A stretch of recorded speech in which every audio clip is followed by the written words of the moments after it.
히브리서 11장에 믿음의 사람들에 대한 소개 가운데 유일하게 모세는 당사자에 대한 이야기 이전에 부모의 믿음에 대한 이야기로 시작하고 있습니다. 24절에 믿음으로 장성한 모세는 이란 말씀은 근거가 23절에 믿음으로 모세가 났을 때라는 것을 알 수 있습니다. 모세의 믿음의 이야기는 그의 부모를 빼고 말할 수 없다는 것입니다. 모세의 부모는 이 아이가 하나님이 쓰실 아이라는 것을 볼 수 있는 믿음의 눈을 가졌습니다. 아브라함 때 주셨던 약속을 알았기 때문입니다.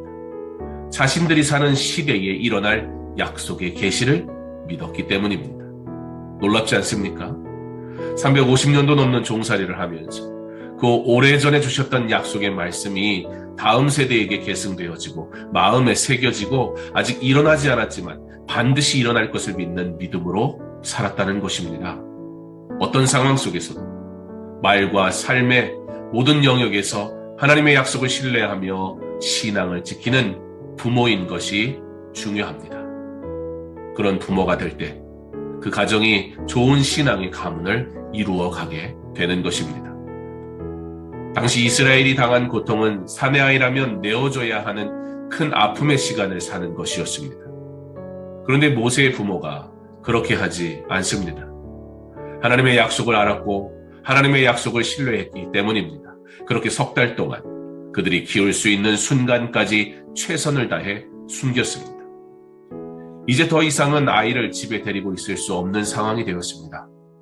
모세의 부모는 아이를 상자에 담아 나일강 갈대 사이에 두었습니다. 자신들이 할 수 있는 최선을 다하며 하나님께 맡깁니다. 부모님의 믿음의 역할이 있음을 꼭 기억하시기 바랍니다. 하나님을 신뢰한다는 것은 신앙에 있어 나의 책임을 내려놓거나 나의 최선을 포기하는 것이 아닙니다. 내게 주신 사명을 소홀히 하며 하나님께서 다 알아서 하실 것이라는 말과 기대는 온전한 믿음이 아닙니다.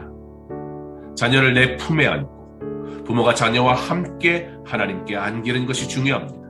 이것이 최선을 다하는 하나님께 맡기는 신뢰의 삶입니다. 인간의 힘으로는 어쩔 수 없는 지경까지 왔을 때 드디어 하나님의 역사가 시작됩니다. 상상할 수 없는 놀라운 일이 펼쳐지게 됩니다. 바로의 딸이 어떻게 그때 그 자리에 목욕을 하러 나올 수 있었을까요? 그 정도는 알려면 알 수도 있다고요? 그렇다면 바로의 딸이 아버지의 명령을 어기고 그 아기를 키울 것이라는 걸 도대체 누가 장담할 수 있을까요? 그런데 하나님께서 공주의 마음 가운데 아기를 보고 불쌍히 여기는 마음을 주십니다. 아이가 어떻게 될까 따라갔던 누나가 젖을 먹일 유모를 불러올까요? 라고 공주에게 묻습니다. 결국 허락을 받고 이제 요게벳은 공식적으로 아이를 품에 안고 양육하게 됩니다. 어떻게 양육했을까요? 하나님의 약속을 가르쳤을 것입니다. 24절의 말씀처럼 모세는 믿음으로 자라게 됩니다.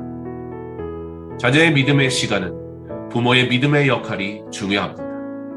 나의 자녀를 어떻게 양육하시겠습니까?